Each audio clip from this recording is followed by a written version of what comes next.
Hi hello ಎಲ್ಲರಿಗೂ ನಮಸ್ಕಾರ. Welcome to my YouTube channel Kannadathi Kathasudhe. ನಾನು ನಿಮ್ಮ ರೂಪ ಕನ್ನಡತೆ.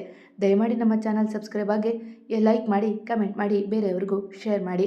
ಏತಕ್ಕೆ ನಿನ್ನನೆ ಬಯಸಿದಿರುದೆಯ ಭಾಗ 40 ಕೊನೆಯ ಎಪಿಸೋಡ್. ಮಡಿಲಲ್ಲಿ ರಕ್ತದ ಮಡುವಲ್ಲಿ ಇದ್ದ ಹೆಂಡತಿ ಕಂಡು ಕಣ್ಣೀರು ನಿಲ್ಲುತ್ತಿಲ್ಲ ಸಮೃದ್ಧಿಗೆ. 9 ತಿಂಗಳು ಕಣ್ಣಲ್ಲಿ ಕಣ್ಣಿಟ್ಟು ನೋಡಿಕೊಂಡಿದ್ದನವ ಕೇವಲ 5 ನಿಮಿಷ ನಿರ್ಲಕ್ಷ್ಯದಿಂದ ಇಂತಹದೊಂದು ಆಘಾತ ಆಗಿದೆ.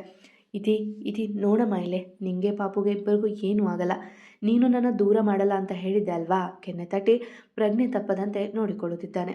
ರೀ, ಐ ಲವ್ ಯು. ನನಗೂ ನಿಮ್ಮ ಜೊತೆ ಬದುಕೋಕೆ ಆಸೆ ರೀ, ಆದರೆ ಎಂದು ಒಂದು ದೀರ್ಘ ಉಸಿರು ಒಳಗೆ ತೆಗೆದುಕೊಂಡ್ಳು. ಇತಿ ಪ್ಲೀಸ್, ಇಂಥ ಮಾತೆಲ್ಲ ಆಡಬೇಡ. ಅವನ ಧೈರ್ಯ ಪಾತಾಳ ಮುಟ್ಟಿದರೂ ಅವಳಿಗೆ ಧೈರ್ಯ ನೀಡುತ್ತಿದ್ದಾನೆ. ರೀ, ಒಂದೇ ಒಂದು ಮುತ್ತು ಇಲ್ಲಿ ಕೊಡಿ ಇಲ್ಲಿಗೆ ಎಂದು ಹಣೆ ತೋರಿದ್ಲು. ನೀನೇ ನನ್ನ ಜೀವ ಕಣೆ ಎಂದು ಕಣ್ಮುಚ್ಚಿ ದೀರ್ಘ ಚುಂಬವನ್ನು ಕೊಟ್ಟ. ಕಾರ್ ಆಸ್ಪತ್ರೆ ತಲುಪಿತ್ತು. ಸಾಕೇತ್ ಮೊದಲೇ ಹೇಳಿದ್ದ ಕಾರಣ ಶೈಲಜಾ ಅದಾಗಲೇ ತಯಾರಿ ಮಾಡಿಕೊಂಡಿದ್ರು. ಸಮೃದ್ಧ್, ಕ್ವಿಕ್, ಆಪರೇಷನ್ ಥಿಯೇಟರ್ ಒಳಗೆ ಹೋಗೋಣ. ಸ್ಟ್ರೆಚ್ಚರ್ ಧರಿಸಿ ಇತಿಯನ್ನ ಮಲಗಿಸಿದ್ರು. ಅಣ್ಣ, ಅತ್ತಿಗೆಗೆ ಪಾಪುಗೆ ಏನೂ ಆಗಲ್ಲ. ನೀನು ಧೈರ್ಯದಿಂದ ಇದ್ದು ಅವರಿಗೂ ಧೈರ್ಯ ಕೊಡು. ನುಡಿದವನ ಬಿಗಿಯಾಗಿ ತಪ್ಪಿದವ. ಸಾಕು, ತುಂಬ ಭಯ ಆಗ್ತಿದೆ ಕಣೋ. ಇದಿಗೆ ಏನಾದರೂ ನಾನು ಬದುಕೋಲ್ಲ. ಅವಳು ಅವಳು ರಕ್ತ ಏನೇನೋ ಬಡಬಡಿಸುತ್ತಿದ್ದನವ. ಕಣ್ಣೀರ ಕೋಡಿಯೇ ಅರಿಸಿದ. 1-5 ನಿಮಿಷ ಸಂತೈಸಿ ಸಾಕೇತ್ ಅಲ್ಲಿಂದ ಸೈಡ್ಗೆ ಬಂದು ಮನೆಗೆ ಫೋನ್ ಮಾಡಿದ್ದ. ಮುಂದೈದು ನಿಮಿಷದಲ್ಲಿ ಪಾಟೀಲ್ ಕುಟುಂಬದ ಪ್ರತಿಯೊಬ್ಬರೂ ಹಾಜರಾದರು. ಜೊತೆಗೆ ಜಯರಾಮ್, ನೇತ್ರಾ, ಇಶಿತಾ, ನಿಹಾರಿಕಾ, ನಿತಿನ್, ವಿಹಾನ್. ಅಮ್ಮ, ಇತಿ ಅವರನ್ನ ಕಂಡೊಡನೆ ಮಡಿಲಿಗೆ ಬಿದ್ದವನ ದುಃಖ ಗಡಿ ದಾಟಿತ್ತು. ಏನಾಗಲ್ಲ ಕಣೋ, ನೀನು ಈ ಟೈಮ್ನಲ್ಲಿ ಗಟ್ಟಿಯಾಗಿರಬೇಕು. ಮಗನ ಕಣ್ಣೀರು ನೋಡಿ ಅವರ ಕಣ್ಣಲ್ಲೂ ನೀರು ತುಂಬಿತ್ತು. ಸಮೃದ್ಧ್, ಇದಿಗೆ ಏನೂ ಪೆಟ್ಟಾಗಿಲ್ಲ, ಬಟ್ ಅವಳು ತುಂಬ ಹೆದರಿದಾಳೆ. ಅವಳೊಬ್ಬಳು ಧೈರ್ಯದಿಂದ ಇದ್ದರೆ ಇಬ್ಬರನ್ನು ಕಾಪಾಡುವ ಜವಾಬ್ದಾರಿ ನನ್ನದು. ಅವಳ ಬಿ ಹೆಚ್ಚು ಕಡಿಮೆ ಮಾಡಿಕೊಂಡಿದ್ದಾಳೆ. ಅದೊಂದು ಕಂಟ್ರೋಲ್ ಸಿಕ್ಕರೆ ಸಾಕು, ಶೈಲಜಾ ಗಾಬರಿಯಿಂದ ನುಡಿದರು. ನಾನು ಒಂದು ಸರಿ ಮಾತಾಡಬಹುದಾ ಅಮ್ಮ? ದೀನತೆಯಿಂದ ಕೇಳಿದವನ ನೋಡಿ ಒಪ್ಪಿಗೆ ಇಟ್ಟರು ಶೈಲಜಾ. ಅವನ ನಿಯಮದಂತೆ ಬಟ್ಟೆ ತರಿಸಿ ಒಳ ನಡೆದ. ಇತಿ ತನ್ನ ಎಲ್ಲ ಪ್ರೀತಿಯನ್ನು ಅದೊಂದೇ ಪದದಲ್ಲಿ ಸೇರಿಸಿ ಕರೆದ. ಸಮೃದ್ಧ್, ಆಗ್ತಾ ಇಲ್ಲ, ನಾನು ಬದುಕೋದಿಲ್ಲ ಅಲ್ವಾ? ಅವಳ ಬಾಯಿಯ ಮೇಲೆ ಕೈ ಇಟ್ಟು, ನಾನು ಹೇಳೋದು ಪೂರ್ತಿಯಾಗಿ ಕೇಳು ಎಂದು ಅವಳ ಹಣೆಗೆ ಚುಂಬಿಸಿದವ ಅವಳ ಕೈ ಹಿಡಿದು, ಇತಿ, ನಾನು ಅಂದರೆ ಈ ಸಮೃದ್ಧ್ ತುಂಬ ಹೊರಟ, ಅಹಂಕಾರಿ, ಕೋಪಿಷ್ಟ, ಸಿಟ್ಟಿಷ್ಟ. ನನ್ನ ಜೀವನದಲ್ಲಿ ಬಂದಿದ್ದು ಇತಿ ದೇವತೆ. ಹುಟ್ಟಿನಿಂದ ಕಷ್ಟವೇ ಕಂಡ ದೇವತೆ. ನಾನು ಬದಲಾಗಿದ್ದು ನಿನಗಾಗಿ, ಬದುಕುತ್ತಿರುವುದು ನಿನಗಾಗಿ, ಮುಂದೆ ಬದುಕುವುದಾದರೂ ನಿನಗಾಗಿ ಮಾತ್ರ. ಜೀವನದಲ್ಲಿ ಬರೀ ಕಷ್ಟ ನೋಡಿದ ನೀನು ನಮ್ಮ ಪಾಪುವ ನೋಡದೆ ಹೋಗ್ತೀಯಾ, ಅಥವಾ ಅವಳನ್ನು ಕರೆದುಕೊಂಡು ಹೋಗ್ತೀಯಾ ಎಂದವನ ಕಣ್ಣಿಂದ ನೀರು ಜಾರಿ ಅವಳ ಕೈ ಮೇಲೆ ಬಿತ್ತು. ಮತ್ತೆ ಮಾತು ಮುಂದುವರಿಸಿದ. ನೀನು ಹೋದರೆ ನಿನ್ನ ತಪ್ಪಿಲ್ಲದೆ ಕಳೆದುಕೊಂಡ ಅಮ್ಮನ ನೋಡುವವರಾರು? ಅವಳು ಅಮ್ಮ ಇಲ್ಲದೆ ಕೊರಗಬೇಕಾ? ನಾನು ಹುಟ್ಟಿದಾಗ ನನ್ನ ಅಮ್ಮನ ಬಲಿ ತೆಗೆದುಕೊಂಡೆ ಅಂತ ನಿನ್ನ ತರುವೆ ಮರವು ಬಗ್ಗೆಯಕ್ಕ? ಅಥವಾ ನಿನ್ನ ಪ್ರೀತಿ ಮಾಡ್ತಿರೋ ಅಷ್ಟು ಜೀವಗಳು ಕೊರಗಬೇಕಾ? ನೋಡು, ನಿರ್ಧಾರ ನಿನ್ನ ಕೈಯಲ್ಲಿದೆ. ನಿನ್ನ ಅಮ್ಮನ ಸಾವಿಗೆ ನೀನು ಕಾರಣ ಅಲ್ಲ ಅಂದಮೇಲೆ ಬೆಂಕಿ ಕಂಡ್ರೆ ಹೆರಿದವ್ರು ಯಾಕೆ? ಬೆಂಕಿ ಕೆಟ್ಟವರನ್ನು ಸುಡುತ್ತೆ. ತೇಜಸ್ವಿ ರೇಖಾ ಥರ. ನಮ್ಮ ಮಗಳು ನೀನು ಇಬ್ಬರು ಕ್ಷೇಮವಾಗಿ ಹೊರಗೆ ಬನ್ನಿ. ಕಾಯ್ತಲೇ ಕುಳಿತಿರುವೆ ಎಂದು ಮತ್ತೊಮ್ಮೆ ಅವಳ ಹಣೆಗೆ ಮುತ್ತಿಟ್ಟ. ಇಲ್ಲ ರೀ, ಖಂಡಿತ ಆಗೋಗೋಕೆ ಬಿಡಲ್ಲ. ನಾನು ಬದುಕುವೆ. ನಮ್ಮ ಮಗಳು ಬರ್ತಾಳೆ. ಕಷ್ಟಪಟ್ಟು ತುಟಿ ಅರಳಿಸಿದಾಗ ಅವನು ದೊಡ್ಡ ಉಸಿರು ತಬ್ಬಿ ಅಲ್ಲಿಂದ ನಡೆದ. ಅಲ್ಲಿ ನೆರೆದಿದ್ದ ಡಾಕ್ಟರ್ ಸಹ ಅಂಚುಗಳು ತೇವವಾದವು. ಸಮೃದ್ಧ್, ಬೇಬಿ ಇವಾಗ ಕಂಟ್ರೋಲ್ ಬಂದಿದೆ. ಇನ್ಮುಂದೆ ಇಬ್ಬರ ಜೀವ ನಾನು ಉಳಿಸ್ತೀನಿ. ಕಣ್ಣೀರ ಒರೆಸಿಕೊಂಡು ಒಳ ನಡೆದರು ಶೈಲಜಾ. ನಂತರ 10 ನಿಮಿಷ ಅಲ್ಲಿದ್ದದ್ದು ಇತಿಯ ನರಳಾಟವಷ್ಟೆ. ಅವಳು ಪ್ರತಿ ಬಾರಿ ಅಮ್ಮ ಎಂದು ಕೂಗಿದಾಗಲೂ ICU ಕಡೆಗೆ ಹೋಗಿ ಬರುತ್ತಿದ್ದನವ. 15 ನಿಮಿಷಗಳ ನಂತರ ಕೇಳಿದ್ದು ಪುಟ್ಟ ಮಗುವಿನ ಅಳು. ಆ ಅಳುವಿಗಾಗಿ ತಾನೇ ಅವ ಉಸಿರಿಡಿದು ಕುಳಿತಿದ್ದು. ಕಂಗ್ರಾಟ್ ಸಮೃದ್ಧ್, ಪುಟ್ಟ ದೇವತೆ ಬಂದಿದ್ದಾಳೆ. ಮಗುವನ್ನು ಕರೆದುಕೊಂಡು ಬಂದು ಅವನ ಕೈಗಿಟ್ರು. ಇತಿನ ನೋಡಬೇಕು, ಹೇಗಿದ್ದಾಳೆ? ನಡುಗುವ ಧ್ವನಿಯಲ್ಲಿ ಕೇಳಿದವ ಭಾರವಾದ ಕೈಗಳಿಂದ ಮಗು ಪಡೆದ. 5 ನಿಮಿಷ ಬಿಡ್ತೀನಿ, ಸುಸ್ತಾಗಿದ್ದಾಳೆ. ನೌ ಶಿ ಈಸ್ ಫೈನ್ ಎಂದವರು ಮತ್ತೆ ಇತಿಯತ್ತ ತೆರಳಿದ್ರು. ಮುದ್ದಾದ ಬೆಣ್ಣೆ ಉಂಡೆಗೆ ಕಣ್ಣು ಕಿವಿ ಮೂಡಿದಂತಿದ್ದಾಳೆ ಇತಿಯ ಮಗಳು. ಅದೆಷ್ಟು ಚಂದ ಅವಳು. ಪುಟ್ಟ ಪುಟ್ಟ ಕೈ, ಪುಟ್ಟ ಪುಟ್ಟ ಕಾಲು. ಅದೆಷ್ಟು ಬಾರಿ ಮುತ್ತಿಟ್ಟನು ಆ ಕೈ ಕಾಲುಗಳಿಗೆ. ಅವನ ಹೆಂಡತಿಯ ಪ್ರತಿರೂಪದಂತಿದ್ದಾಳೆ. ಅಮ್ಮ, ಅಪ್ಪ, ನನ್ನ ಮಗಳು, ಮೈ ಪ್ರಿನ್ಸಸ್. ಕಣ್ಣೀರ ಹಾಕುತ್ತಾ ನುಡಿದನವ. ನಮ್ಮ ಕೈಗೂ ಕೊಡಪ್ಪ ಎಂದು ಒಂದು ರೌಂಡ್ ಎಲ್ಲರೂ ಮುದ್ದಾಡಿದ್ರು. ಸಮೃದ್ಧ್, ಮಗು ಕೊಡು, ಹಾಲು ಕೊಡಬೇಕು ಎಂದು ಶೈಲಜಾ ಕೇಳಿದಾಗ ಇತಿನ ನೋಡಬೇಕು ಮಗುವಿನಂತೆ ಕೇಳಿದವನಿಗೆ 5 ನಿಮಿಷ ಅನುಮತಿ ನೀಡಿ ಬಿಟ್ರು. ಇತಿ ಗೆದ್ದು ಬಿಟ್ಟೆ ಕಣೆ, ನನ್ನನ್ನು ಗೆಲ್ಲಿಸಿಬಿಟ್ಟೆ. ನೋಡು ನಿನ್ನ ಅಮ್ಮ, ನನ್ನ ಪ್ರಿನ್ಸಸ್ ಎಂದು ಮಗುವನ್ನು ಅವಳತ್ತ ಚಾಚಿದ. ಬನ್ನಿ ಇಲ್ಲಿ ಎಂದು ಬಳಿಗೆ ಕರೆದವಳು I love you so much ಎಂದು ಅವನ ಕೆನ್ನೆಗೆ ತುಟಿ ಒತ್ತಿದ್ಲು. ಲವ್ ಯು ಟೂ ಎಂದು ಅವ ಮುತ್ತಿಟ್ಟಾಗ ಅಲ್ಲಿವರೆಗೂ ಸುಮ್ಮನಿದ್ದ ಮಗಳು ಅಳಲು ಪ್ರಾರಂಭಿಸಿದ್ಲು. ನೋಡಿ, ನಿಮ್ಮ ಮಗಳಿಗೆ ನಿಮ್ಮ ಪ್ರೀತಿ ಹಂಚಿಕೊಳ್ಳಲು ಇಷ್ಟ ಇಲ್ಲ. ನಗುತ್ತಾ ಮಗುವಿಗೆ ಮುತ್ತಿಟ್ಲು. ತುಂಬ ಸುಸ್ತಾಯ್ತಾ ಅವನೆಂದಾಗ, ಆಗಿತ್ತು. ಇವಳ ಅಳು ಕೇಳಿ ಜೀವನ ಸಾರ್ಥಕ ಎನಿಸಿದೆ ಎಂದು ಇಬ್ಬರಿಗೂ ಮತ್ತೊಮ್ಮೆ ಮುತ್ತಿಟ್ಟಳು. ನಿಮ್ಮ ಮುತ್ತಿನ ಪ್ರೋಗ್ರಾಂ ನಾಳೆ ಇಟ್ಕೊಳ್ಳಿ, ಇವಾಗ ಮಗುಗೆ ಹಾಲು ಕೊಡಿ. ಸ್ಯಾಮ್, ನೀನು ಹೊರಗಡೆ ಹೋಗು ಎಂದು ಆಚೆ ಕರುಳಿಸಿದರು. ನಾರ್ಮಲ್ ಡೆಲಿವರಿ ಆದರೂ ಕಾಂಪ್ಲಿಕೇಶನ್ ಇದ್ದಿದ್ದರಿಂದ 5 ದಿನ ಆಸ್ಪತ್ರೆ ವಾಸ ಮಾಡಿದ್ಲು ಇತಿ. ದಿನವೂ ಬಂದು ನೋಡುತ್ತಿದ್ದರು ಜಯರಾಮ್ ಮತ್ತು ಮನೆಯವರು. ಲಕ್ಷ್ಮಿ ಸಮೃದ್ಧ್ ಆಸ್ಪತ್ರೆ ಬಿಟ್ಟು ಕದಲಲಿಲ್ಲ. ಸಮೃದ್ಧ್, ನಾವೇ ಕರ್ಕೊಂಡು ಹೋಗ್ತೀವಿ ಕಣಪ್ಪ ಎಂದರು ಜಯರಾಮ್ ಡಿಸ್ಚಾರ್ಜ್ ಮಾಡುವಾಗ. ಬೇಡ ಮಾವ, ನಿಮ್ಮ ಮೇಲಿನ ಅಪನಂಬಿಕೆ ಅಲ್ಲ. ನಾನು ಹತ್ರವಿದ್ರೂ ಅವಳ ಸಾವಿನ ಮನೆ ತಲುಪಿ ಬಂದಿದ್ದಾಳೆ. ಆದರೆ ಈಗ ಇಷ್ಟು ದೂರ ಇದ್ದರೆ ಅದಕ್ಕೆ ಮಾವ, ಅರ್ಥ ಮಾಡ್ಕೊಳ್ಳಿ. ಕೈ ಮುಗಿದು ಬೇಡಿದವನ ಕೈ ಹಿಡಿಸಿ, ನಿನ್ನಷ್ಟು ಪ್ರೀತಿ ನನ್ನಿಂದಾನೂ ಕೊಡಲಾಗದು ಮಗನೇ, ಅವಳಿನ್ನು ನಿನ್ನ ಆಸ್ತಿ ಎಂದು ತಬ್ಬಿದರು ಅಳಿಯನನ್ನ. ಥ್ಯಾಂಕ್ ಯು ಮಾವ ಎಂದವ ಎಲ್ಲರಿಗೂ ಹೇಳಿ ಅಲ್ಲಿಂದ ತನ್ನ ಮನೆಗೆ ಕರೆದುಕೊಂಡು ಬಂದ. ಮನೆ ಒಳಗೆ ಪ್ರವೇಶ ಮಾಡುವ ಮುನ್ನ ಇತಿಗೆ ಕಾದಿತ್ತು ಒಂದು ಅಚ್ಚರಿ. ಅವಳಿಗೆ ತಿಳಿಯದೆ ತೆಗೆದುಕೊಂಡಿದ್ದ ಮಗಳ ಪಾದದ ಗುರುತನ್ನ ನೆನಪಾಗಿ ಮಾರ್ಪಡಿಸಿದ್ದ. ಖುಷಿಯಲ್ಲಿ ಅವನೆಡೆ ನೋಡಿದ್ಲು. ನಗುತ್ತಿದ್ದನಷ್ಟೇ ಮಗಳ ಎತ್ತಿಕೊಂಡು. ಒಳ ಬಂದಾಗ ಇನ್ನೊಂದು ಅಚ್ಚರಿ. ಅಂದು ಹೇಳಿದ ತೊಟ್ಟಿಲನ್ನೂ ಮಾಡಿಸಿದ್ದಾನೆ. ಒಂದಲ್ಲ, ಪ್ರತಿ ರೂಮಿಗೊಂದು, ಹಾಲಲ್ಲಿ ಒಂದು. ಮಗಳು ಎಲ್ಲಿ ಹೋದರೂ ಅದರಲ್ಲಿ ಮಲಗಿಸಬೇಕೆಂದು. ತೊತ್ಪಪ್ಪ, ತಂಗಿ ಪಾಪು ಬಂತಾ ಎಂದು ಸಮೃದ್ಧತೆಗೆ ಬಿದ್ದ ಆರವ್. ನೋಡು, ಇದೇ ನಿನ್ನ ತಂಗಿ ಪಾಪು ತೋರಿದಾಗ ಹಾಯ್ ತಂಗಿ ಎಂದ. ಪಾಪು ಮಲಗಿತ್ತು. ಇವಳ್ಯಾಕೆ ಮಾತನಾಡಲ್ಲ? ಮುಖ ಊದಿಸಿದಾಗ ಅವಳಿಗೆ ಅ ಆ ಇ ಬರಲ್ಲ ಎಂದು ನಗಿಸಿ ಕಳುಹಿಸಿದ ಸಮೃದ್ಧ್ ನಿಜಕ್ಕೂ ಎಲ್ಲ ಕನಸಂತೆ ಕಾಣುತ್ತಿದೆ. ಅವನ ಎದೆಗೊರಗಿ ನುಡಿದಳು. ಎಲ್ಲವೂ ನೀ ಕಂಡ ಕನಸೆ, ಆದರೆ ನನಸಾಗಿದೆ ಅಷ್ಟೆ ಎಂದವ ಇಬ್ಬರನ್ನು ಮಲಗಲು ಬಿಟ್ಟು ಹೊರ ನಡೆದ. ದಿನದ 24 ಗಂಟೆಯೂ ಅವಳ ಜೊತೆಗೆ ಇರುತ್ತಿದ್ದ. ರಾತ್ರಿ ಇಬ್ಬರು ಮಲಗಿದ ಮೇಲೆ ಕೂಡ ತನ್ನ ಮಗಳ ಜೊತೆ ಮಾತನಾಡಿ ಬರುತ್ತಿದ್ದ. ಅವನಿಗೆ ಅವಳೆಂದರೆ ಏನೋ ವಿಶೇಷ ಪ್ರೀತಿ. ಇತಿಯೂ ಒಮ್ಮೊಮ್ಮೆ ಗದರಿದ್ದಾಳೆ. ಅದರ ಸಲುವಾಗಿಯೇ ಎಣ್ಣೆ ಸ್ನಾನ ಮಾಡಿಸುವಾಗ ಅವಳು ಅತ್ತರೆ ತನ್ನ ಅಮ್ಮ ಅಜ್ಜಿಗೆ ಗದರುತ್ತಿದ್ದ. ಸಮೃದ್ಧ್ ಬಿಸಿ ನೀರು ಹಾಕಬೇಡಿ ಎಂದು. ಆವಾಗೆಲ್ಲ ಬಯಸಿಕೊಂಡೇ ಹೊರಬರುತ್ತಿದ್ದ. ಇತಿ ಮನಸಾರೆ ನಗುತ್ತಿದ್ಲು. 9ನೇ ದಿನಕ್ಕೆ ಸಮೃದ್ಧನ ಪ್ರಿನ್ಸೆಸ್ ನಾಮಕರಣ. ಅಂದರೆ ಸುಮ್ಮನೆನಾ? ಮನೆ ಪೂರ್ತಿ ಹೂ ಲೈಟ್ನಿಂದ ತುಂಬಿ ಹೋಗಿತ್ತು. ಅಲ್ಲಿನ ಅಲಂಕಾರ ನೋಡಿ ಜಯರಾಮ್ ಮಗಳ ಅದೃಷ್ಟಕ್ಕೆ ಮನ ತುಂಬಿಕೊಂಡ್ರು. ಪುರೋಹಿತರು ಸೋದರ ಮಾವನ ಕರೆದಾಗ ಬಂದು ಶಾಸ್ತ್ರಕ್ಕೆ ಕುಳಿತ ವಿಹಾನ್. ಇತಿ ಸಮೃದ್ಧ್ ಇಬ್ಬರಿಗೂ ಡಿಸೈಡ್ ಮಾಡಿದ್ದ ಹೆಸರನ್ನೇ ಅವಳ ಕಿವಿಯಲ್ಲಿ ಗುನುಗಿದ. ಸಾಹಿತಿ. ವಿಹಾನ್ ಮಗುವಿನ ಕಿವಿಯಲ್ಲಿ ನುಡಿಯುವುದಕ್ಕೂ ತೊಟ್ಟಿಲ ಹಿಂದೆ ದೊಡ್ಡ ಪರದೆಯ ಮೇಲೆ ಹೆಸರಿನ ಜೊತೆ ಅವಳ ಈ 9 ದಿನದ ಫೋಟೋಗಳು. ತನ್ನ ಮಗಳಿಗಾಗಿ ಸ್ವರ್ಗವನ್ನೇ ದರಗಳಿಸಿದ್ದ ಸಮೃದ್ಧ್. ನೋಡುಗರ ಕಣ್ಣುಗಳು ಮಿಂಚುತ್ತಿದ್ದವು. ಪುಟ್ಟ ನೀಲಿ ಬಣ್ಣದ ಫ್ರಾಕ್ ತೊಟ್ಟು ಕಂಗೊಳಿಸುತ್ತಿದ್ದಳು ಸಾಹಿತಿ. ನಿಜಕ್ಕೂ ಪ್ರಿನ್ಸಸ್. ಎಲ್ಲ ಮುಗಿದು ಮಲಗಲು ಹೋದಾಗ ತನ್ನ ಹೆಂಡತಿಯ ಹಿಂಬಾಲಿಸಿದ ಸಮೃದ್ಧ್. ಇತಿ, ನನ್ನ ಕಣ್ಣೆ ನನಗೆ ನಂಬಲಾಗುತ್ತಿಲ್ಲ. ಇಷ್ಟೊಂದು ಚೆನ್ನ ಅಲ್ವ ನನ್ನ ಮಗಳು? ಮಲಗಿದ್ದ ಮಗಳಿಗೆ ಮುತ್ತನಿಟ್ಟು ನುಡಿದ. ಮತ್ತೆ ನಾನು? ಮೂತಿ ಉಬ್ಬಿಸಿ ಕೇಳಿದಳು ಗಂಡನಿಗೆ. ನೀನು ಎವರ್ಗ್ರೀನ್ ಬ್ಯೂಟಿ ಕಣೆ. ನೋಡು, ಇಷ್ಟು ದಿನದಿಂದ ದೂರ ಇಟ್ಟಿದೀಯಾ, ಏನಾದರೂ ಕೊಡ್ತೀಯಾ ಎಂದು ಅವಳ ತುಟಿಯಡಿಗೆ ಬಾಗಿದ ಅಷ್ಟೆ. ತನ್ನ ಸೈರನ್ ಸ್ಟಾರ್ಟ್ ಮಾಡಿದ್ಲು ಸಾಹಿತ್ಯ. ನೋಡಿ ನಿಮ್ಮ ಮಗಳು, ಸಾಕು ಮಲಗಿ ಎಂದು ನಕ್ಕು ತನ್ನ ಮಗಳಿಗೆ ಹಾಲುಣಿಸಿದ್ಲು. ಲೋ ಮೊಮ್ಮಗನೆ, ಇನ್ನೂ 6 ತಿಂಗಳು ದೂರ ಇರೋ, ಹೊರಗಿನಿಂದ ಕೂಗಿಕೊಂಡರು ಶರಾವತಿಯವರು. ನೀನು ಟಿಕೆಟ್ ತೆಗೆದುಕೊಳ್ಳುವ ಮುನ್ನ ಮೊಮ್ಮಗನನ್ನು ಕೊಡುವ ಪ್ಲಾನ್ ಗ್ರಾನಿ. ಇವನು ಕೂಗಿದಾಗ ನಗುತ್ತಾ ಹೋದರು ಅಜ್ಜಿ. ತುಂಬ ಥ್ಯಾಂಕ್ಸ್ ರೀ ಎಂದವಳು ಮಗುವನ್ನು ಮಲಗಿಸಿದ್ರೆ. ತೆಗೆದು ಬಾರಿಸ್ತೀನಿ, ಸುಮ್ಮನೆ ಮಲಗು ಎಂದವ ಅವರನ್ನು ಬಿಟ್ಟು ಸೋಫಾ ಮೇಲೆ ಮುದುರಿದ.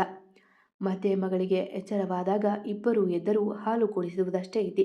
ಆದರೆ ಅವಳ ಪೂರ್ತಿ ಜವಾಬ್ದಾರಿ ಅವನದೇ. ನಿದ್ದೆ ಬಾರದ ರಾತ್ರಿ ಗಂಡ ಹೆಂಡತಿ ಮಾತನಾಡುತ್ತಾ ಕುಳಿತು ಬಿಡುತ್ತಿದ್ರು. ಅವರ ಪ್ರೀತಿಯ ಬಗ್ಗೆ ತಿಳಿದವರು ತೊಂದರೆ ನೀಡಲಿಚ್ಛಿಸಿಲ್ಲ. ಆದರೂ ಬಾಣಂತಿಯ ಆರೈಕೆಗೆ ಸಮೃದ್ಧನ ಗದರುವುದೂ ತಪ್ಪಲಿಲ್ಲ.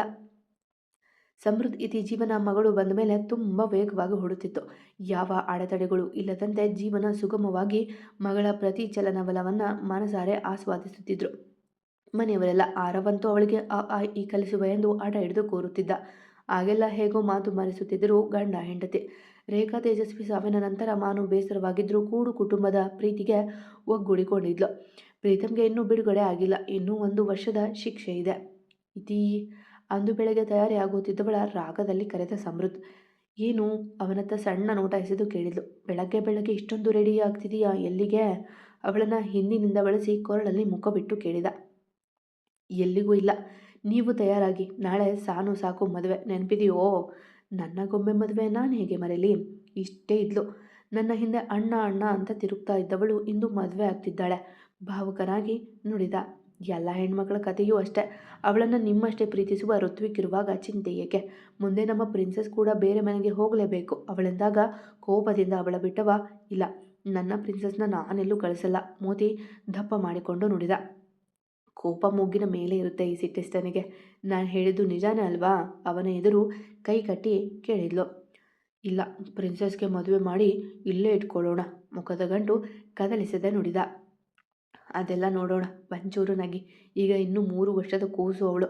ಆಮೇಲೆ ನೋಡಿದ್ರಾಯ್ತು ಎಂದು ಗಂಡನ ಕೈ ಹಿಡಿದ ತಕ್ಷಣ ತನ್ನ ಮೇಲೆ ಎಳೆದುಕೊಂಡವ. ನೀನೇ ತಾನೇ ಮೊದಲು ಹೇಳಿದ್ದು ಎಂದು ಅವಳ ಕಿವಿಗಳಿಗೆ ಪುಟ್ಟ ಪುಟ್ಟ ಮುತ್ತಿಟ್ಟ. ತಪ್ಪಾಯ್ತು ಬಿಡಿ. ನಿಮ್ಮ ಮಗಳು ಬರ್ತಾಳೆ ಈಗ. ಬಿಡಿಸಿಕೊಳ್ಳಲು ನೋಡಿದಳು. ಮದುವೆ ಬಗ್ಗೆ ಚಿಂತೆ ಮಾಡೋ ನೀನು ಅವಳಿಗೆ ಪುಟ್ಟ ತಮ್ಮನ್ನ ಕೊಡೋಕೆ ಚಿಂತೆ ಯಾಕೆ ಮಾಡಿಲ್ಲ ಎಂದು ಅವಳ ಅದರಗಳತ್ತ ಬಾಗಿದ. ಪಪ್ಪ, ಮಮ್ಮಗೆ ಏನು ಮಾಡ್ತಿದೀಯಾ? ಬಾಗಿಲಲ್ಲಿ ನಿಂತು ಕೈ ಕಟ್ಟಿ ಗುರಾಯಿಸುತ್ತಿದ್ದಳು ಸಾಹಿತಿ. ನಿಜಕ್ಕೂ ಜೂನಿಯರ್ ಸಮೃದ್ಧ್. ಬಂದ್ಲು ನೋಡಿ ನಿಮ್ಮ ಜೆರಾಕ್ಸ್. ಹೇಳಿ ಈಗ ಎಂದು ಎದ್ದವಳು ಟೇಬಲ್ ಕ್ಲೀನ್ ಮಾಡಲು ನಿಂತಳು. ಇಲ್ಲಿ ಬಾ ಪ್ರಿನ್ಸಸ್ ಎಂದು ಕರೆದರೂ ಮುಖ ಗಂಟಿಕ್ಕಿ ನಿಂತ್ಲು. ಅದು ಮಮ್ಮಗೆ ಇನ್ನೊಂದು ಪಾಪು ಬೇಕಂತೆ, ನಿಂತರ ಇರೋದು ಎಂದು ಅವಳ ಕಿವಿಯಲ್ಲಿ ಗುಡ್ಡಾಗಿ ನುಡಿದ. ಮಮ್ಮ, ನಿಂಗೆ ಇನ್ನೊಂದು ಪಾಪು ಬೇಕಾ? ನೋ, ನಾನು ಅದಕ್ಕೆ ಬಿಡಲ್ಲ. ಪಪ್ಪಂಗೆ ನಾನು ಒಬ್ಬಳೆ ಮಗಳು. ನನ್ನ ಪಪ್ಪನ ಪ್ರೀತಿ ಯಾರ ಜೊತೆಗೂ ಶೇರ್ ಮಾಡಲ್ಲ. ಇತಿಯ ಕಡೆಗೆ ಕೆಂಕಣ್ಣು ಬೀರಿ ನುಡಿದಳು ಪುಟ್ಟ ಸಾಹಿತ್ಯ. ಏನು ಚೋಟು ಮೆಣಸಿನ್ಕಾಯಿ, ಇವರು ನನ್ನ ಗಂಡ. ನಿನಗೆ ಅಪ್ಪ ಆಗುವ ಮುನ್ನ ನನ್ನ ಪ್ರೀತಿ ಮಾಡ್ತಾ ಇದ್ರು. ತಾನು ಸಮೃದ್ಧ್ ಕೈ ಹಿಡಿದು ನುಡಿದಳು ಇತಿ. ನೋಮಮ್ಮ, ಅದು ಆಗ. ನಾನು ಬಂದಮೇಲೆ ಪಪ್ಪನ ಪೂರ್ತಿ ಪ್ರೀತಿ ನಂದೆ. ನಿನ್ನ ಪಪ್ಪ ಪ್ರೀತಿ ಮಾಡಲ್ಲ, ಹೌದಲ್ವಾ ಪಪ್ಪ? ಅವಳ ಕೈ ಬಿಡಿಸಿ ತನ್ನಪ್ಪನ ಮಡಿಲು ಏರಿದಳು ಸಾಹಿತ್ಯ. ಹೌದು ಪ್ರಿನ್ಸೆಸ್, ನನಗೆ ಇವಳ ಮೇಲೆ ಪ್ರೀತಿ ಇಲ್ಲ. ನೀನು ಬಂದಮೇಲೆ ಎಲ್ಲ ನಿಂಗೆ. ಅವಳಿಗೆ ಏನೂ ಇಲ್ಲ ಎಂದು ಇತಿಯನ್ನ ವಾರೆಗಣ್ಣಲ್ಲಿ ನೋಡುತ್ತಾ ತನ್ನ ಮಗಳಿಗೆ ಗಡ್ಡದಿಂದ ಕಚಗೊಳಿ ಇಟ್ಟು ನಗಿಸುತ್ತಿದ್ದ. ಅವನ ಮಾತು ತಮಾಷೆ ಎಂದು ತಿಳಿದಿದ್ದರೂ ಇತಿ ಕಣ್ತುಂಬಿಕೊಂಡು ಬಾಲ್ಕನಿಗೆ ಹೋದಳು. ಅವಳನ್ನು ಸಮಾಧಾನಿಸಲು ಅಪ್ಪ ಮಗಳಿಬ್ಬರು ಅವಳಿಂದ ಹೊಡೆದ್ರು. ಚಿನ್ನಿ, 1, 2, 3 ಹೇಳು ನೀನು. ನಾವಿಬ್ಬರು ಬಸ್ಗೆ ಹಾಕೋಣ ಆಯ್ತಾ? 10 ಆದಮೇಲೆ ಮಮ್ಮ ನಗ್ತಾರೆ ಎಂದು ಸಮೃದ್ಧ್ 12 ಕಿವಿ ಹಿಡಿದು. ಅವನಂತೆಯೇ ಅವನ ಮಗಳು 1, 2, 9, 10 ಕೌಂಟ್ ಮುಗಿಸಿ ಕೈ ತೆಗೆದಾಗ ನಿಂಗೆ 1, 2, 3 ಕಲಿಸೋಕೆ ನನ್ನಿಂದ ಆಗಲ್ಲ ಎಂದು ನಕ್ಕಳು ಇತಿ. ಮಮ್ಮ ಸ್ಮೈಲ್ ಮಾಡ್ತು ಪಪ್ಪ. ತಮ್ಮನಪ್ಪನಿಗೆ ಹೈಫೈ ಕೊಟ್ಟು ಅಮ್ಮನ ಕೆನ್ನೆಗೆ ಮುತ್ತಿಟ್ಟಳು. ಅವರದೇ ಒಂದು ಪುಟ್ಟ ಪ್ರಪಂಚ. ನೀವು ಅಪ್ಪ ಮಗಳು ಸೇರಿ ನನ್ನ ಸೊಸೆಗೆ ಗೋಳು ಹೊಯ್ಕೋತೀರಾ? ಲಕ್ಷ್ಮಿ ರೂಮಿಗೆ ಬಂದಾಗ ಅವರಿಂದೆಯೇ ಬಂದರು ಎಲ್ಲ. ಇಲ್ಲ ಗ್ರಾನಿ, ಮಮ್ಮಂಗೆ ಪಾಪು ಬೇಕಂತೆ. ಪುಟ್ಟ ಬಾಯಲ್ಲಿ ದೊಡ್ಡ ಮಾತು ಕೇಳಿ ಎಲ್ಲ ನಕ್ಕರೆ ಇತಿ ತಲೆ ನಾಚಿಕೆಯಿಂದ ತಗ್ಗಿಸಿದ್ಲು. ಇತಿ, ನೀನು ತಾಯಿಯಾದರೂ ಸಂಕೋಚ ಕಡಿಮೆ ಆಗಿಲ್ಲ. ನೋಡಿ ಇವಳಿಗೆ 2 ಬಾರಿಸಿ ಬುದ್ಧಿ ಹೇಳು ಎಂದು ಕಣ್ಮಿಟುಕಿಸಿದ್ರು. ಯಾರದು ನನ್ನ ಮಗಳಿಗೆ ಹೊಡೆಯೋದು? ಚಿಕ್ಕಪ್ಪರು 3 ಬಂದರು. ನೋಡಿ ಚಿಕ್ಕು, ನನಗೆ ಹೊಡಿತಾರಂತೆ ಗ್ರಾನಿ. ಅಳು ಬರದಿದ್ದರೂ ಅಳುವ ಮುಖ ಹೊತ್ತಳು ಸಾಹಿತಿ. ನನ್ನ ಸೊಸೆಗೆ ಯಾಕಮ್ಮ ಹೊಡೆಯೋದು? ಸಾನು ಸಹ ಬಂದಳು ಅಲ್ಲಿಗೆ. ನನ್ನ ತಂಗಿಗೆ ಹೊಡೆದ್ರೆ ನಾನು ಹೊಡಿತೀನಿ. ಆರೋ ಸಹ ಬಂದ. ಇವಾಗ ಅವನಿಗೆ ರ ಡ ಉಚ್ಚಾರ ಸರಿಯಾಗಿ ಬರುತ್ತಿದೆ. ನೋಡು ಸಾಹು ಪುಟ್ಟ, ನಿನ್ನ ಅಜ್ಜಿಗೆ ಬುದ್ಧಿ ಇಲ್ಲ. ಅವಳನ್ನು ಮನೆ ಬಿಟ್ಟು ಕಳಿಸೋಣ. ನಾರಾಯಣ್ ತಮಾಷೆ ಮಾಡಿದಾಗ ಲಕ್ಷ್ಮಿ ಅವರ ಕೈಗೆ ಹೋದವಳು, ಗ್ರಾನಿ, ಈ ತಾತ ಸರಿ ಇಲ್ಲ, ಇವರನ್ನೇ ಮನೆ ಬಿಟ್ಟು ಕಳಿಸೋಣ ಎಂದಾಗ ಮನೆಯಲ್ಲಿ ನಗುವಿನ ಅಲೆ ಹೊರಡಿತು. ಮಾರನೇ ದಿನ ಸಾಕು ನಮಿತಾ, ಸಾನು, ಋತ್ವಿಕ್ ಮದುವೆ. ತನ್ನ ತಂಗಿಯ ಮದುವೆ ಅಂದರೆ ಕೇಳಬೇಕೆ? ಹಾಲು ಪೂರ್ತಿ ಅವಳಿಷ್ಟದಂತೆ ಸಿಂಗರಿಸಿದ್ದ. ಓದು ಮುಗಿದ ನಂತರ 1 ವರ್ಷ ಕೆಲಸ ಮಾಡುವುದೆಂದು ಮದುವೆ ಮುಂದೆ ಹಾಕಿದ್ರು. ಇಶಿತಾ ಮುದ್ದಾದ ಗಂಡು ಮಗುವಿಗೆ ಜನ್ಮ ಇತ್ತರೆ 2 ವರ್ಷಗಳ ನಂತರ ನಿಹಾರಿಕಾ ಹೆಣ್ಣು ಮಗುವಿಗೆ ಜನ್ಮ ನೀಡಿದ್ಲು. ಮಾನು ಗಂಡು ಮಗುವಿಗೆ ಜನ್ಮಕ್ಕೆ ಕಾರಣವಾಗಿದ್ಲು. ನಿತಿನ್ ಇಶಿತಾ ಮಗನ ಹೆಸರು ನಿಖಿತ್. ಈಗ 3 ವರ್ಷದ ಪೋರನು ಅವನು. ಸಮರ್ಥ್ ಮಾನುವಿನ ಮಗನ ಹೆಸರು ಸಮಂತ್. 1.5 ವರ್ಷದ ಪೋರ ಅವನು. ವಿಹಾನ್ ನಿಹಾರಿಕಾ ಮಗಳ ಹೆಸರು ಸನ್ಮತಿ. 1 ವರ್ಷದ ಪುಟ್ಟ ಪೋರಿ. ಎಲ್ಲ ಜೋಡಿಗಳನ್ನು ನೋಡುವುದೇ ಕಣ್ಣಿಗೆ ಹಬ್ಬ. ಪಾಟೀಲ್ ಮನೆಯಲ್ಲಿ ಕೇವಲ ಮಕ್ಕಳ ಅಳು ಕೇಳಿ ಬರುತ್ತಿತ್ತು. ಈಗ ಒಂದು ಹಂತಕ್ಕೆ ಎಲ್ಲರ ಮದುವೆ ಆಯಿತು. ಶರಾವತಿ ಹಾಸಿಗೆ ಹಿಡಿದಿದ್ದಾರೆ. ಶಿವಪ್ರಸಾದ್ ಗಡ್ಡುಮುಟ್ಟು. ಅಣ್ಣ, I am going to miss you so much. ಮನೆಯಿಂದ ಹೊರಡುವಾಗ ಅಣ್ಣನ ತಬ್ಬಿ ಕಣ್ಣೀರಿಟ್ಟಳು ಸಾನು. ಗೊಂಬೆ, ಅಳ್ಬಾರ್ದು ಕಣೋ, ನೋಡಿಲಿ ನೀನು ಗುಡ್ಗಲಲ್ವಾ, ಋತ್ವಿಕ್ ನಿನ್ನ ಚೆನ್ನಾಗಿ ನೋಡ್ಕೋತಾನೆ ಎಂದು ಸಮಾಧಾನ ಮಾಡಿದವ ಋತ್ವಿಕ್ ಬಳಿ ಬಂದು, ತುಂಬ ಸಾಫ್ಟ್ ನನ್ನ ತಂಗಿ, ಚೆನ್ನಾಗಿ ನೋಡ್ಕೊ, ಇನ್ನು ಚಿಕ್ಕ ಹುಡುಗಿ, ಕೈ ಮಾಡಬೇಡ, ಬೈದು ಬುದ್ಧಿ ಹೇಳು, ಜೋರಾಗಿ ಕದರಬೇಡ ಎಂದವನ ತಬ್ಬಿ, ಡೋಂಟ್ ವರಿ ಸರ್, ನಾನು ಚೆನ್ನಾಗಿ ನೋಡ್ಕೋತೀನಿ. ನಮಿತಾ ಅಲ್ಲಿ ಚೆನ್ನಾಗಿರ್ತಾಳೆ ಅಂತ ಗೊತ್ತು. ನಿಮ್ಮಂಥ ಫ್ಯಾಮಿಲಿ ಸಿಕ್ಕಿದ್ದು ಅವಳ ಪುಣ್ಯ ಎಂದವ ಅಳುತ್ತಿದ್ದ ಮಡದಿಯ ಕರೆದುಕೊಂಡು ಕಾರ್ ಏರಿದ್ದ. ಭಾರವಾದ ಮನಸ್ಸಿನಿಂದ ಮನೆಗೆ ಬಂದರು ಪಾಟೀಲ್ ಮನೆಯವರು. ಒಬ್ಬ ಮಗಳನ್ನು ಕಳುಹಿಸಿದರೆ ಇನ್ನೊಬ್ಬ ಮಗಳ ಆಗಮನವಾಗಿದೆ. ದಿನಗಳು ಹೇಳದೆ ಕೇಳದೆ ಓಡುತ್ತಿದ್ವು. Happy birthday my life and my princess. ಮಧ್ಯರಾತ್ರಿ ತನ್ನವಳ ಮತ್ತು ತನ್ನ ಮಗಳ ಎಚ್ಚರಿಸಿದ ಸಮೃದ್ಧ್. ಥ್ಯಾಂಕ್ ಯು ರೀ, ಹ್ಯಾಪಿ ಬರ್ತ್ಡೇ ಮಗಳೇ ಎಂದು ಸಾಹಿತಿ ಹಣೆಗೆ ಮುತ್ತಿಟ್ಟಳು. ಥ್ಯಾಂಕ್ ಯು ಮಮ್ಮ, ಪಪ್ಪ ಎಂದು ಇಬ್ಬರನ್ನು ತಬ್ಬಿದಳು ಮಗಳು. ರೀ, ನಿಮ್ಮಿಬ್ಬರಿಗೂ ಸರ್ಪ್ರೈಸ್ ಎಂದು ಒಂದು ಪುಟ್ಟ ಡಬ್ಬಿ ಸಾಹಿತಿ ಕೈಯಲ್ಲಿ ಕೊಟ್ಟಳು. ಆಸೆ ಕಂಗಳಿಂದ ಓಪನ್ ಮಾಡಿದಳು ಸಾಹಿತಿ. ಅದರಲ್ಲಿ ಹೀಗೆಂದು ಬರೆದಿತ್ತು, ನನ್ನ ಬಳಿ ರಹಸ್ಯ ಇದೆ, ನಾನು ಅಕ್ಕ ಆಗುತ್ತಿದ್ದೇನೆ ಎಂದು 2 ಟೀ ಶರ್ಟ್ ಮೇಲೆ ಬರೆದಿತ್ತು. ಸಮೃದ್ಧ್ ನಿಜಾನ ಎಂಬಂತೆ ಅವಳನ್ನು ನೋಡಿದಾಗ ಹ್ಞೂ ಎಂದು ತಲೆ ಆಡಿಸಿದ. ಥ್ಯಾಂಕ್ ಯು ಸೋ ಮಚ್ ಇತಿ, now my family is complete ಎಂದು ಹಣೆಗೆ ಮುತ್ತಿಟ್ಟ. ಸಾಹಿತಿಗೆ ತಮ್ಮ ಪಾಪು ಬರುವ ಎಂದಾಗ ಕುಣಿದು ಬಿಟ್ಟಳು. ಇತಿ, 3 ವರ್ಷಗಳ ಹಿಂದೆ ಇದೇ ದಿನ ನನ್ನ ಪ್ರಿನ್ಸೆಸ್ ಜೊತೆ ನೀನು ನನ್ನ ಬಿಟ್ಟು ಹೋಗಲು ತಯಾರಾಗಿದ್ದೆ. ಆದ್ರೀಗ ಇದೇ ದಿನ ಇನ್ನೊಂದು ಸಿಹಿ ಕೊಟ್ಟಿದ್ದೀಯಾ. ಥ್ಯಾಂಕ್ ಯು ಎಂದವನ ಎದೆ ಮೇಲೆ ತಲೆ ಇಟ್ಟು ಥ್ಯಾಂಕ್ ಯು ಫಾರ್ ಎವ್ರಿಥಿಂಗ್ ಎಂದಳು. ನಂತರ ಮನೆಯವರೆಲ್ಲ ಸೇರಿ ಅವರ ಹುಟ್ಟುಹಬ್ಬವನ್ನು ಹಬ್ಬದಂತೆಯೇ ಆಚರಿಸಿದ್ರು. ಈ ಬಾರಿ ಡೆಲಿವರಿಗೂ ಅವಳನ್ನು ತರಬೇತಿಗೆ ಕಳಿಸಲಿಲ್ಲ. ಮೊದಲು ಹೇಗೆ ಕಾಳಜಿ ವಹಿಸಿದ್ದನೋ ಈಗಲೂ ಅಷ್ಟೇ ಕಾಳಜಿ ವಹಿಸಿದ್ದ. ಫೋಟೋಶೂಟ್ ಸಹ ಮಾಡಿಸಿದ್ದ. 9 ತಿಂಗಳು ತುಂಬಿದ ನಂತರ ಮುದ್ದಾದ ಗಂಡು ಮಗುವಿಗೆ ಜನ್ಮ ನೀಡಿದಳು ಇತಿ. ಸಾಹಿತಿಗೆ ಎಷ್ಟು ಪ್ರೀತಿ ನೀಡಿದ್ದನೋ ಅದಕ್ಕೂ ಅಷ್ಟೇ ಪ್ರೀತಿ ನೀಡಿದ. ಎಲ್ಲವನ್ನ ಮತ್ತೆ ಹೊಸದಾಗಿ ತರಿಸಿದ ಮಗನ ನಾಮಕರಣಕ್ಕೆ. ಎಲ್ಲಿಯೂ ಕೊರತೆ ಆಗದಂತೆ ನೋಡಿಕೊಂಡಿದ್ದ ಸಮೃದ್ಧ್. ಆದರೆ ಈ ಬಾರಿಯೂ ವಿಹಾನ್ ನಾಮಕರಣ ಮಾಡಿದ್ದ. ಸಂಭ್ರಮ್ ಎಂದು ಹೆಸರಿಟ್ಟಿದ್ದರು ಅವರ ಮಗನಿಗೆ. ಇತಿ ಜೀವನದಲ್ಲಿ ಮತ್ತೆಂದು ಕಷ್ಟದ ದಿನಗಳು ಬರಲೇ ಇಲ್ಲ. ತಾನು ತನ್ನ ಗಂಡ ಇಬ್ಬರು ಸುಖವಾಗಿದ್ರು. ಇಬ್ಬರು ಮಕ್ಕಳೊಡನೆ. ಅಪ್ಪ ಮಗಳು ಒಂದೇ ಪಕ್ಷವಾದರೆ ಅಮ್ಮ ಮಗ ಒಂದು ಪಕ್ಷ. ರೀ, ಅದೊಂದು ರಾತ್ರಿ ಅವನೆದೆಯ ಮೇಲೆ ಮಲಗಿದವಳು ಕರೆದಳು. ಏನೇ ಕಣ್ಮುಚ್ಚಿಯೇ ಕೇಳಿದ. ನಿಜವಾಗಿಯೂ ನನಗೆ ಇದೆಲ್ಲ ಕನಸು ಅನ್ನಿಸ್ತಿದೆ. ಎಷ್ಟೊಂದು ಪ್ರೀತಿ ನನ್ನ ಪಾಲಿಗೆ. ಕಣ್ ತುಂಬಿಕೊಂಡು ನುಡಿದ್ಲು. ಮಧ್ಯರಾತ್ರಿ ಎದ್ದು ಅಳೋವಂಥದ್ದು ಏನಾಯ್ತೆ? ಕಣ್ಣೀರವರಿಸಿ ಕೇಳಿದ ಅವಳನ್ನು.